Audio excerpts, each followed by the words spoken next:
Let's shift gears to the NBA now. And Steve Nash did an interview on ESPN radio affiliate 710 and said, ultimately, I think Dwight Howard was not comfortable here and did not want to be here. And I think if he didn't want to be here, there's no point in anyone wanting him here. The interview, he went on to say, we wish him the best and we move on. Doesn't seem like the Lakers are going to be missing Dwight Howard very much. Doesn't seem like, obviously, anyone really looks at this last season as anything but a complete disaster.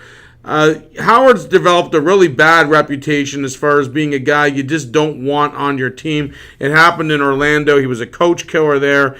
He kept changing his mind in LA. Doesn't seem like anyone there is really missing him. Can he change the kind of guy that he is to fit in and be a good teammate in Houston? Oh, we're going to find out, and you're right. I mean, he is labeled, and rightfully so. I mean, he's got the coach killer tag because that's going to follow him. He never got along with Brian Hill. He ends up getting the Orlando coach, Dan Van Gundy. You get him fired, you would think that, you know what, you're going to stay.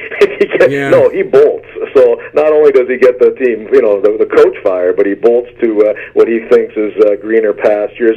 Still think it was a bad fit with Mike D'Antoni, and I'll argue that he's still not the right fit for the LA Lakers. So injuries, talk about injuries. He wasn't playing healthy. Talk about the style and the system. Mike D'Antoni does not showcase a guy like Dwight Howard or Pau Gasol. It's a very run and gun, sort of a pick and roll type offense. So it just wasn't the right fit. So would he have stayed if all of a sudden Mike D'Antoni's not in the picture? And let's be honest, if Phil Jackson's the coach, we're not even talking about this. I think he stays, and Phil accommodates him, and he plays the style that would showcase the talent he has. But now, moving forward, we're going to find out. I mean, if you can't play for Kevin McHale, if you can't become an elite post player, the fact that you're going to hang out with Kevin McHale and Hakeem Olajuwon, two of the best post players ever, I think there's huge expectations. Houston Rockets are now a legitimate contender to win a championship based on Dwight Howard, and I think based on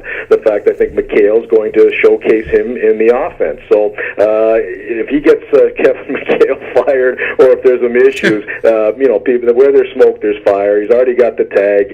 He's got to eliminate that tag by going out and playing hard for his coach, playing hard for his teammates, and trying to win a championship. He says he's a championship player. Let's check it out, because with those pieces, he is he's a legitimate contender, and I think he's better off away from LA and D'Antoni, and now it's up to him to escalate his worth and bring home a championship to the Rockets.